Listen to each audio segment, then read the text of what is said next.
How to clear the history of the run command in Windows 10.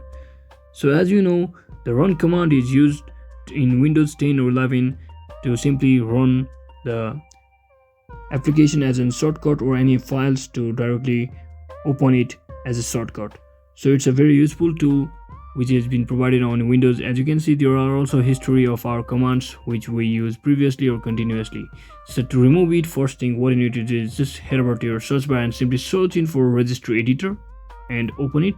And now just click on the H key current user and make sure you are inside it and select the software option once you are under it, and just enlarge the software option as well. And next thing or next folder which you will be heading over is the Microsoft folder, and simply select it and enlarge it once again. And once you're inside here, just scroll all the way down until you see the option called the Windows folder and just select it once again.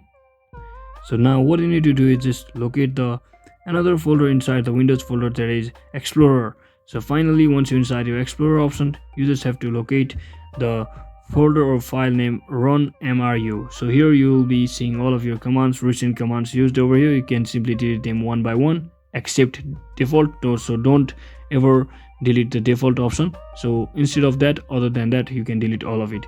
So thanks for watching. Don't forget to like and subscribe to the channel.